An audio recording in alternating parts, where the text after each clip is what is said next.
الله الرحمن الرحيم.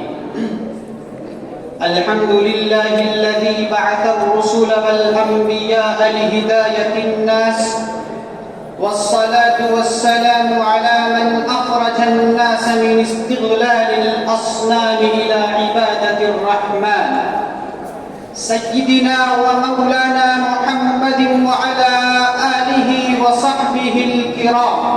أما بعد، فأعوذ بالله من الشيطان الرجيم. بسم الله الرحمن الرحيم. ادع إلى سبيل ربك بالحكمة والموعظة الحسنة وجادلهم بالتي هي أحسن. صدق الله العظيم. پالتا ہے بیج کو مٹی کی تاریکی میں کون، پالتا ہے بیج کو مٹی کی تاریکی میں کون، کون دریاؤں کی موجوں سے اٹھاتا ہے سحاب، کون لایا کھینچ کر پچھم سے بادے سازگار، خاک یہ کس کی ہے، کس کا ہے یہ نور آفتاب.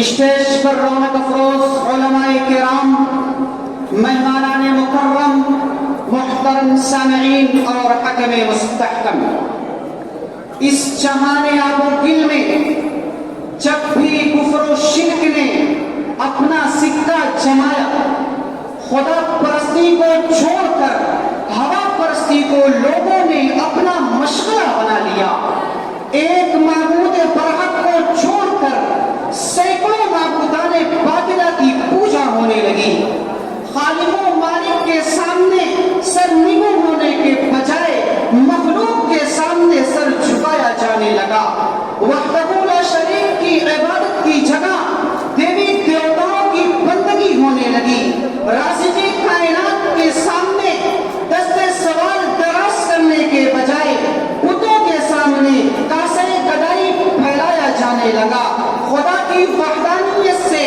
صرف نظر کر کے لاتوں مناتوں عزا سے مرادیں مانی جانے لگی، رب کی بندگی کو چھوڑ کر نمرود، فرعون، حامان اور شداد کی پرستش ہونے لگی، تو لوگوں کی رشد و ہدایت کے لیے انبیاء علیہ السلام کی مقدس جماعت کو بھیجا، جن کی دعوت کا مرکزی عنوان لا تعبدوا الا اللہ تھا، جن کی پیروش تبلیغ خدا کے فرمان لا اسألکم علیہ اجرا اور لا اسألکم علیہ مالا سے عبارت تھی، جن کا دعوتی اسلوب قرآن کی زبان نہیں تھا، ادعو الی سبیل ربک بالحکمت والموعظۃ الحسنہ وجادلہم بالتی ہی احسن.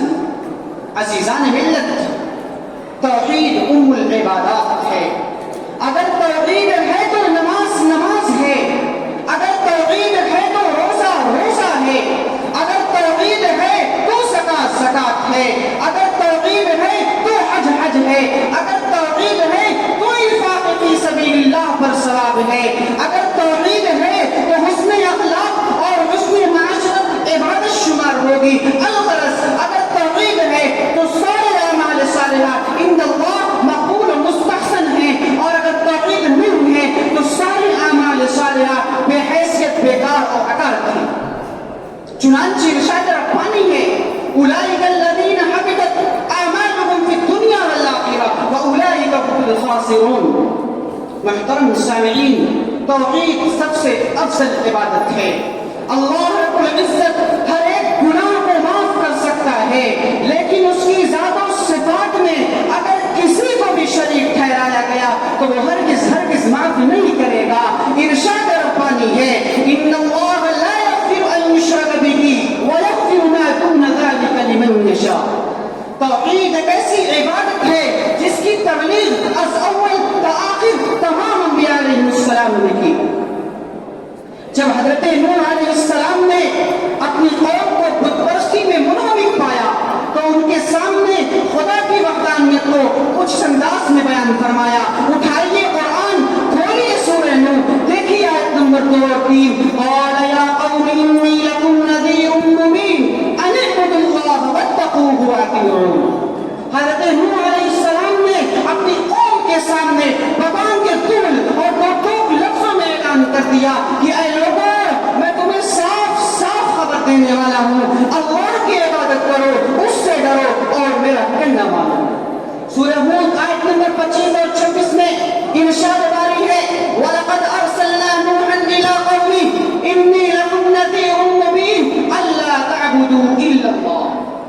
اسی سورت کے آیت نمبر 50 پر حضرت ہود علیہ السلام کا تذکرہ کرتے ہوئے فرمایا وَإِلَىٰ عَادٍ أَخَاهُمْ هُودًا قَالَ يَا قَوْمِ اعْبُدُوا اللَّهَ مَا لَكُم مِّنْ إِلَٰهٍ غَيْرُهُ إِنْ أَنتُمْ إِلَّا مُفْتَرُونَ۔ آیت نمبر 61 پر حضرت صالح علیہ السلام کا تذکرہ کرتے ہوئے فرمایا وَإِلَىٰ ثَمُودَ أَخَاهُمْ صَالِحًا قَالَ يَا قَوْمِ اعْبُدُوا اللَّهَ مَا لَكُم مِّنْ إِلَٰهٍ غَيْرُهُ۔ آیت نمبر 84 پر حضرت شعیب علیہ السلام کا تذکرہ کرتے ہوئے فرمایا وَإِلَىٰ مَدْيَنَ أَخَاهُمْ شُعَيْبًا قَالَ يَا قَوْمِ اعْبُدُوا اللَّهَ مَا لَكُم مِّنْ إِلَٰهٍ غَيْرُهُ۔ محترم سامعین، اسی طرح سیدنا ابراہیم علیہ السلام نے جب اپنی قوم کو بت پرستی میں ملوث پایا تو ان کے سامنے یوں گویا ہوئے۔ سورہ شورى آیت نمبر 72 70 71 قرآن کہتا ہے وَاتْلُ عَلَيْهِمْ نَبَأَ إِبْرَاهِيمَ إِذْ قَالَ لِأَبِيهِ وَقَوْمِهِ مَا تَعْبُدُونَ قَالُوا نَعْبُدُ أَصْنَامًا فَنَظَلُّ لَهَا عَاكِفِينَ۔ جب اس وقت کو شنید کا کچھ اثر نہ ہوا تو حضرت ابراہیم علیہ السلام نے بتوں سے دشمنی کا اعلان کیا اور خدا کی وحدانیت کو، خدا کی عظمت کو قرآن کی زبان ان الفاظ میں بیان کیا فَإِنَّهُمْ عَدُوٌّ لِّي إِلَّا رَبَّ الْعَالَمِينَ الَّذِي خَلَقَنِي فَهُوَ يَهْدِينِ وَالَّذِي هُوَ يُطْعِمُنِي وَيَسْقِينِ وَإِذَا مَرِضْتُ فَهُوَ يَشْفِينِ وَالَّذِي يُمِيتُنِي ثُمَّ يُحْيِينِ۔ کیا لوگوں، یہ بت میرے کھلے ہوئے دشمن ہیں۔ میرا معبود وہ ہے جس نے مجھے پیدا کیا اور ہدایت دی۔ میرا معبود وہ ہے جو مجھے کھلاتا ہے، جو مجھے پلاتا ہے، جو مجھے مارتا اور جلاتا ہے۔ محترم سامعین، اسی طرح حضرت موسیٰ علیہ السلام نے جب فرعون سے کہا کہ انی رسول من رب العالمین تو فرعون نے سوال کیا وما رب العالمین؟ تو حضرت موسیٰ علیہ السلام نے جواب دیا سورہ شورى آیت نمبر 24 قرآن کہتا ہے رب السماوات والارض وما بینہما ان کنتم موقنین کہ میرا رب وہ ہے جو زمین و آسمان کو پالنے والا ہے۔ آیت نمبر 26 میں قرآن کہتا ہے ربکم ورب آبائکم الاولین کہ میرا رب وہ ہے جو تمہارا اور تمہارے باپ داداؤں کا رب ہے۔ آیت نمبر 28 میں قرآن کہتا ہے رب المشرق والمغرب وما بینہما ان کنتم تعقلون کہ میرا پالنے والا وہ ہے جو مشرق و مغرب کا پالنہار ہے۔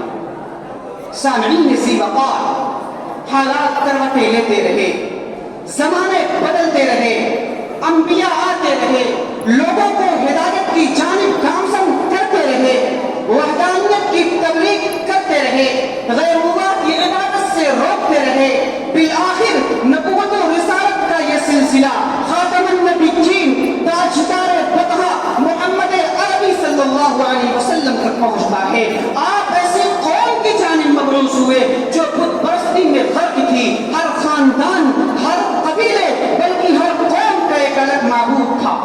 خانہ کعبہ میں کم و بیش 360 بت رکھے ہوئے تھے۔ آپ نے اسی ماحول میں خدا کی وحدانیت کا نعرہ لگایا، چنانچہ سورہ اخلاص پوری کی پوری خدا ذوالجلال کی توحید کے بارے میں نازل ہوتی ہے۔ قرآن کہتا ہے قل هو اللہ احد اللہ الصمد لم یلد ولم یولد ولم یکن له کفوا احد۔ ایک دوسرے مقام پہ قرآن کہتا ہے یا ایھا الناس اعبدوا ربکم الذی خلقکم من نفس واحدہ کہ اے لوگوں اپنے اس رب کی عبادت کرو جس نے تمہیں ایک جان سے پیدا کیا۔ جب آپ صلی اللہ علیہ وسلم نے کفر و شرک کی گھنگور گھٹاؤں میں وحدانیت کا نعرہ بلند کیا تو پورا مکہ آپ کا مخالف بن گیا۔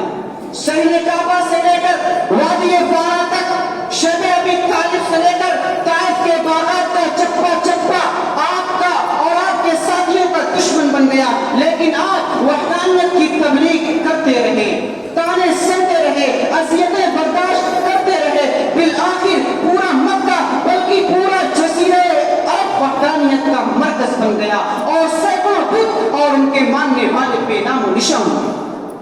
آج بھی جبکہ اسلام اور مسلمانوں پر علمی، فکری، تہذیبی اور تمدنی ہر اعتبار سے باطل کا انفرادی یلغار ہے اسی پیغام رسالت اور عقیدہ آخرت کو عام اور بہت عام کرنے کی ضرورت ہے۔ اگر ایسا کیا جائے تو یقیناً آج بھی ہو جو براہیم سلیمہ پیدا، آج بھی ہو جو براہیم سلیمہ پیدا، آج کر سکتی ہے انداز گلستہ پیدا۔ اللہ تعالی ہمیں وحدانیت پر گامزن رکھے اور اس کی تبلیغ کی توفیق عطا فرمائے۔ وقت فرصت ہے کہاں، کام ابھی باقی ہے، وقت فرصت ہے کہاں، کام ابھی باقی ہے، نور توحید کا اتمام ابھی باقی ہے۔ وآخر دعوانا ان الحمد للہ رب العالمین۔